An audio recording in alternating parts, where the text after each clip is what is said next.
All right, thanks so much for being with us here on Atlanta News First Plus. Just want to share with you some of the top stories that we're following right now, starting with, excuse me, this story right on our homepage. As you can see, this is one of the top stories that we have been following. A former Fulton County Jail Officer has now been indicted for strangling an inmate, and this is such a major story that we've been following throughout the year, the numerous deaths that have happened at the Fulton County Jail, which is now under investigation by the Department of Justice. And now we've learned that a man who used to work as a Fulton County Jail detention officer has been indicted on federal charges after he allegedly strangled an inmate. This is according to the Department of Justice, who has been investigating the embattled Fulton County Jail. So, according to the DOJ, Monique Clark, who is 32 years old, was charged with deprivation of rights under color of law, and he reportedly used unreasonable force against an inmate while they were handcuffed, resulting in injury. So Clark could face a maximum of 10 years in prison.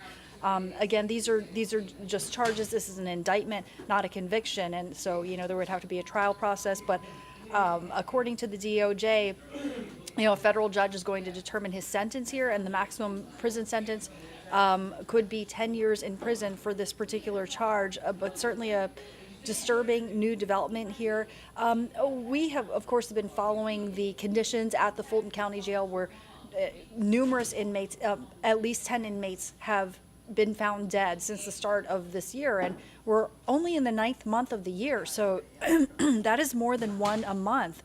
And just showing you again, this is the top story right now on AtlantaNewsFirst.com, and this body cam footage shows the alleged excessive force involved here, but several inmates' families are taking action. Some of the allegations are not just inappropriate use of force, but poor living conditions, bad mental health care. We've shared several of the stories with you here on Atlanta News First, but something that's going to continue to develop. And of course, the Fulton County Jail came under more scrutiny with the recent high-profile indictment of the former president and 18 co-defendants in the alleged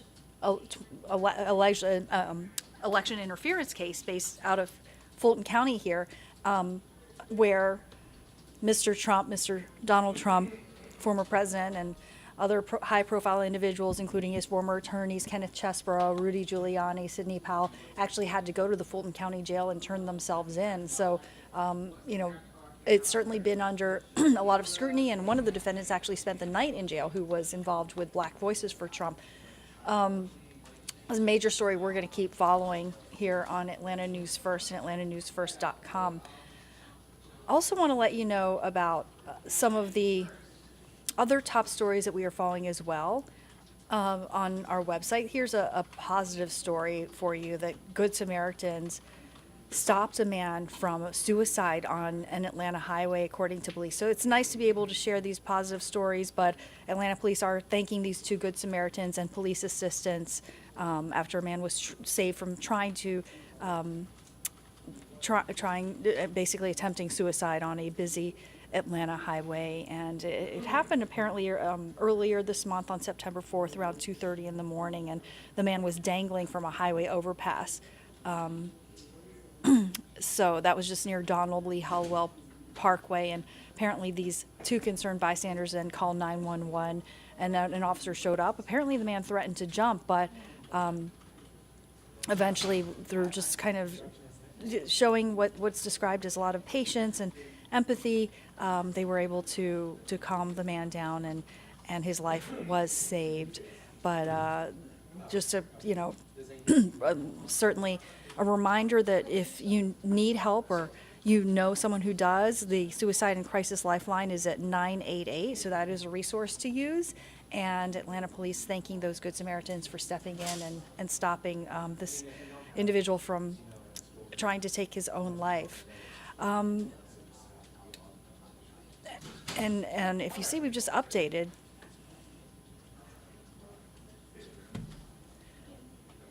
our website as well. We've got another positive story to share with you if you want to check this out. Gwinnett principal who saved a man's life throwing out a first pitch to his daughter. So we've got some positive news we'd like to share, and encourage you to check out atlantanewsfirst.com if you get a chance to do that. Another thing that I just want to share with you as well is our Books to Kids drive. Sorry, I'm just taking you to our website once again so I can show you a little bit about what we're doing with our Books to Kids drive, because I'd love for you to check that out.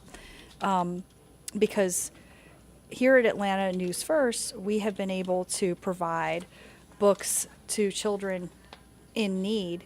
Apologize, just having a little bit of trouble with the website, but the number is 75,000 books since we started this drive in 2008. So my colleagues are out right now at local elementary schools, and earlier, if you were with us, McClendon Elementary School in Decatur is where our Sean Gables and Don Shipman were, and so it's 15,000 children around Metro Atlanta that have been reached through these 75,000 books. And today is another outreach event that we're proud to be a part of. But if you're interested in learning more about it, we encourage you to check out our website, atlantanewsfirst.com, and see how you can kind of support those efforts. Obviously, very grateful to our sponsors for that. But if we pop up our website once again, wanted to let you know another story that may be of interest for many of you out there is this job fair for military veterans that's taking place. Companies recruiting military veterans, spouses and dependents right here in Atlanta. So this event is actually happening at Mercedes-Benz Stadium right now. Until 3 p.m. There's free parking available actually in the red deck. So we just wanted to let everyone know about this. It's disabled American veterans and recruit military that are teaming up for this career fair today, trying to attract, hire, retain military veterans and spouses in our area. So if you know someone who is looking, could be a great opportunity for them. It is at Mercedes-Benz Stadium, started at 11 a.m., goes until 3 p.m. You can see our Rebecca Schramm has been there. Took some nice pictures, shared some images on social media and some information on social media, but you can see here on our website the opportunities are in some of the following fields, including government, management and supervision, transportation and logistics, project management, information technology, human resources, and healthcare as well. So a lot of opportunities there, and just a broad range of fields if someone that you know or maybe yourself is looking for a new opportunity and is a veteran. But thank you so much for joining us. And again, you can find information on everything I just shared with you on atlantanewsfirst.com, also by downloading our free Atlanta News First mobile news app. Our next live newscast on our traditional over-the-air broadcast television is 3 p.m. We hope you join us for that. Thank you so much.